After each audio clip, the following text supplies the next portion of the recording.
Chicken বলটা বাংলাদেশে থাকাকালীন প্রচুর খাওয়া হতো, কিন্তু বিদেশে আসার পর পাওয়া যায় না বলে ঠিক তেমন একটা খাওয়া হয় না। কিন্তু আজ আমি আমার মেয়ের আবদারে মেয়েকে বাসায় খুব সহজ উপকরণ দিয়ে চিকেন বলটা বানিয়ে দিলাম।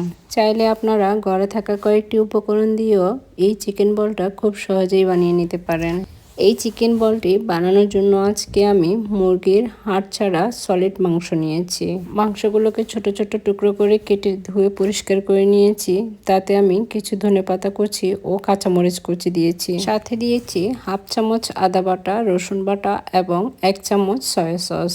মাংসগুলোকে ভালোভাবে মেখে আমি 10 মিনিটের জন্য রেস্টে রেখেছি। এরপর আমি 2 পিস পাউরুটি নিয়েছি। পাউরুটিগুলো সাইডগুলো আমি কেটে ফেলে দিয়েছি এবং পাউরুটিগুলোকে পানি দিয়ে ভিজিয়ে রেখে আমি ভালোভাবে ছিপে পানিগুলো ফেলে দিচ্ছি, যাতে এক ফোঁটাও পানি না থাকে। পাউরুটিগুলোর মধ্যে যদি পানি থেকে থাকে তাহলে এই চিকেন বলগুলো একদম ভালো হবে না। এরপর পাউরুটিগুলো আমি মাংসের মধ্যে দিয়ে দিয়েছি। মাংসগুলো ম্যারিনেট করার সময় আমি লবণ এবং গরম মশলাটা দিতে ভুলে গিয়েছিলাম, আপনারা তখনই দিয়ে দিবেন। এরপর সবগুলো উপকরণকে আমি একটি কিমা ব্লেন্ডারে নিয়ে মাংসগুলোকে ব্লেন্ড করে নিয়েছি। এই মাংসগুলো কিমা ব্লেন্ডারে ব্লেন্ড করলে খুবই ভালো হয়। আমার মাংসগুলো ব্লেন্ড করা হয়ে গেলে তাতে আমি কিছু পরিমাণ তেল দিয়ে দিব। মাংসের এই মিশ্রণে তেল দিয়ে নিলে চিকেন বলগুলো খুবই সুন্দর এবং মসৃণ হয়। তেল দিয়ে নেওয়ার পর এই মিশ্রণটাকে আমি হাত দিয়ে 2-3 মিনিটের মতো খুব ভালোভাবে মথে নিয়েছি।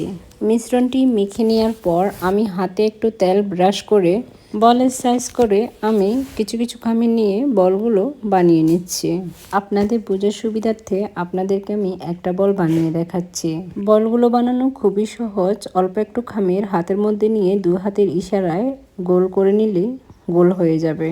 আমার সবগুলো চিকেন বল বানানো রেডি হয়ে গেলে এরপর আমি চিকেন বলগুলোকে ভাপে দিব। তার জন্য আপনারা একটা স্টিম নিতে পারেন। আমার বাসায় স্টিম ছিল না, তাই আমি ফয়েল পেপার দিয়ে একটা স্টিম বানিয়ে নিয়ে সবগুলো চিকেন বল একে একে সুন্দর করে বসিয়ে দিলাম। বাসায় যদি হাতের কাছে আপনাদের স্টিম না থাকে তাহলে আপনারা আমার মতো করে এইভাবে বানিয়ে নিতে পারেন। সবগুলো চিকেন বল দেওয়ার পর আমি একটা ঢাকনা দিয়ে ঢেকে দিয়েছি। প্রায় 20 থেকে 25 মিনিট সিদ্ধ করে নিলাম। চিকেন বলগুলো সিদ্ধ করতে দিলেই এগুলো পুরোপুরি রান্না হয়ে যায়। এরপর আর বেশি কোনো ঝামেলা থাকে না, শুধু একটু হালকা ভেজে নিলেই হয়ে যাবে। চিকেন বলগুলো আমি নামিয়ে নিয়েছি। এরপর একটি প্যানে আমি অল্প পরিমাণ তেল দিয়ে চিকেন বলগুলোকে খুব অল্প আছে আমি ভালো করে নেড়ে নেড়ে ভেজে নেব। এগুলোকে প্যানে দিয়ে ফেলে রাখবেন না, এগুলোকে ভালো করে নেড়ে ছেড়ে ভেজে নিতে হবে। তা না হলে কোনো পাশ ভাজা হয়ে যাবে, কোনো পাশ ভাজা হবে না ঠিক মতো। এই চিকেন বলগুলোকে আমি প্রায় 10 মিনিটের মতো লো আছে ভালোভাবে নেড়ে ছেড়ে ভেজে নিয়েছি।